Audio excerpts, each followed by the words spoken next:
We really need to break the Prime Minister's commitment to austerity. We cannot have Austerity 2.0 under a Labour government. Children really are an investment in the future. If they want to see the economic growth that we all want to see, then we really do have to prioritise their education. Should we start with, can you talk to me about this morning's campaign about free school meals? Yeah, so this morning we pulled a load of schools together in Liverpool to finish our battle bus tour for free school meals. Of course, we've got free school meals across London, we've got them throughout Wales, but we do need to see them rolled out through the rest of the country.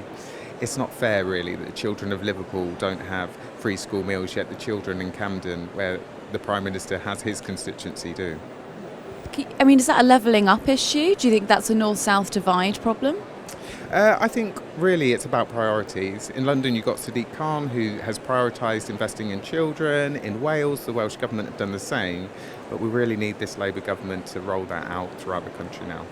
Coming into this election, we knew that Starmer wasn't going to acquiesce on free school meals. We knew there wasn't going to be handouts. So what sort of influence can this campaign really have? Well, we really need to break the Prime Minister's commitment to austerity. We cannot have Austerity 2.0 under a Labour government. Children really are an investment in the future. If they want to see the economic growth that we all want to see, then we really do have to prioritise their education. And this, of course, is the background of this is that the Prime Minister has been receiving donations for glasses and suits, among other things. How has that gone down among your members? I think it's gone down like a lead balloon.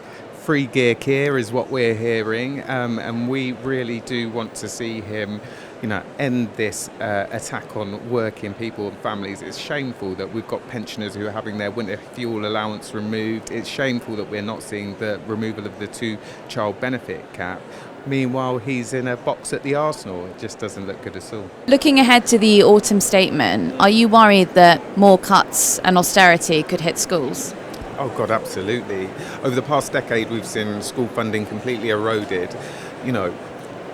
Bhutan spends 7% of GDP on education. We're spending 3.9% of GDP on education. We're not even meeting the OECD average of 5%. We're seeing the only real spending commitment from government on militarism. They've committed to defence spending of 2.5%. We all want to see economic growth in this country, but that can't come on the cheap. You have to spend on children, schools, education and the school workforce. The pay offer that you've received is 5.5%. Now that you've heard what other unions are being offered, are you still satisfied with that offer? Well, we've put it to our members, so they're being polled on it right now. All of our members are voting. I think it will be accepted, but it's going to be accepted on the premise that this is a step towards a correction in pay. So we have to see above inflation pay awards year on year over the course of this Parliament. Do you think that there's an appetite among your members to go on strike again?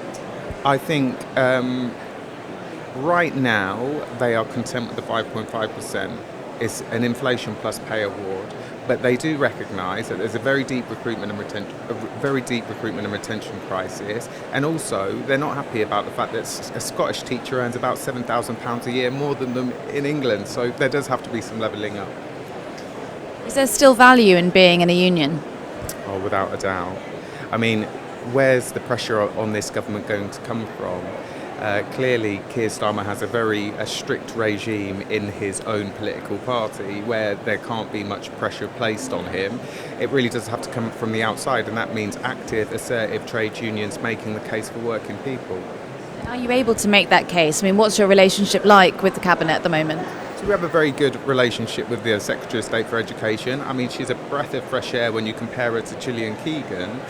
But things are a bit more tense with the Treasury because we do need to see the investment, and we are not going to stop campaigning for it. How much would it cost the country if you were to go on strike again? The cost of a teacher strike is about £300 million a day. So I think that's a calculation that the Treasury are using when trying to work out whether they're going to fund pay awards or not. You've got quite a lot of levy here. You could threaten to go on strike again and perhaps she'll be awarded more.